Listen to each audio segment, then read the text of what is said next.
புதுச்சேரியில கடற்கரை பகுதியில காற்றின் வேகம் அதிகரிச்சிருக்கிறதுனால அலைகள் ஆக்ரோஷமா எழும்பக்கூடிய காட்சிகள் வெளியாக இருக்கு. அதை பார்க்கலாம்.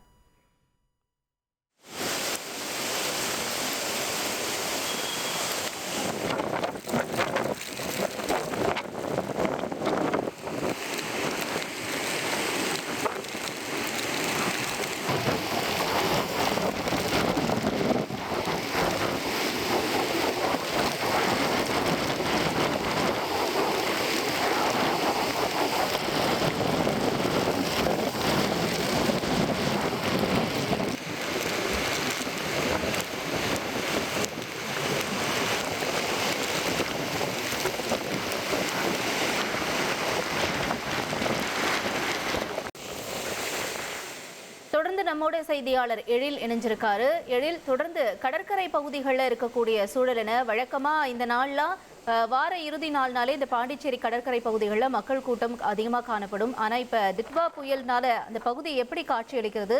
நிலவரம் என்ன எழில்? தித்வா புயல் காரணமாக கடந்த 3 மணி நேரத்திற்கு மேலாக தொடர்ச்சியாக மழையானது பெய்து வருகிறது. இந்த மழையின் காரணமாக புதுச்சேரி நகர பகுதியில் உள்ள பல்வேறு தாழ்வான சாலைகளில் மழை நீரானது தேங்கி நிற்கிறது. இதன் காரணமாக பொதுமக்கள் தங்களது வீடுகளில் இருந்து வெளியே வர முடியாமல் ஒரு சூழ்நிலை ஏற்பட்டுள்ளது. மேலும் தாழ்வான பகுதிகளில் தேங்கி நின்ற இந்த மழை நீரை வெளியேற்றும் பணியினை, அதாவது பொதுப்பணித்துறை மற்றும் நகராட்சி ஊழியர்கள் மின் மோட்டார் மூலம் வெளியேற்றும் பணியில் தொடர்ச்சியாக ஈடுபட்டு வருகின்றனர். இது ஒரு புறம் இருக்க, வார இறுதி நாளான இன்று புதுச்சேரிக்கு ஏராளமான சுற்றுலா பயணிகள் வருகை புரிந்துள்ளனர். இன்று காலை முதலே அவர்கள் இந்த கடலை காண்பதற்காக அலை அலையாக கூட்டமாக வந்தனர். இருந்த போதிலும் கடல் சீற்றமாக இருந்ததன் காரணமாக காலை முதலே பொதுமக்கள் மற்றும் சுற்றுலா பயணிகளை போலீசார் கடற்கரை சாலையில் அனுமதிக்காமல் வெளியேற்றினர். தொடர்ச்சியாக கடந்த ஒரு 4 மணி நேரத்திற்கு மேலாக கடல் ஆக்ரோஷமாக காணப்படுகிறது. குறிப்பாக தற்போது கடற்கரை சாலையில் நிற்க முடியாத அளவிற்கு இந்த காற்றானது வேகம் அதிகரித்து வருகிறது. கிட்டத்தட்ட ஒரு 50 முதல் 50 கிலோமீட்டர் வேகத்திற்கு தற்போது இந்த காற்றானது தற்போது வீசி வருகிறது. இதன் காரணமாக கடற்கரை ஓரம் அருகே நிற்க முடியாத ஒரு சூழ்நிலை ஏற்பட்டுள்ளது. இருந்த போதிலும் போலீசார் புதுச்சேரி கடற்கரை சாலை முழுவதுமாக பாதுகாப்பு பணியில் ஈடுபட்டு வருகின்றனர். பொதுமக்கள் மற்றும் சுற்றுலா பயணிகள் உள்ளே வராதவாறு அவர்களை தடுத்து நிறுத்தி திருப்பி அனுப்பி வருகின்றனர்.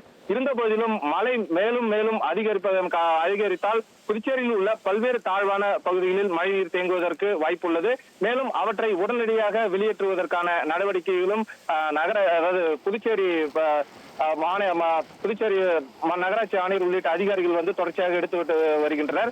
குறிப்பாக கூற வேண்டும் என்றால், முதலமைச்சர் ரங்கசாமி அவர்கள் புதுச்சேரியில் உள்ள அனைத்து துறை அதிகாரிகளும் 24 மணி நேரமும் விழிப்புடன் செயல்பட வேண்டும் என்றும், அதிகாரிகள் யாரும் மரம் உள்ளிட்ட பல்வேறு ஏதேனும் பாதிப்புகள் ஏற்பட்டால் அவற்றை உடனடியாக அங்கிருந்து அப்புறப்படுத்த வேண்டும் என்ற ஒரு உத்தரவையும் முதலமைச்சர் ரங்கசாமி பிறப்பித்துள்ளார்.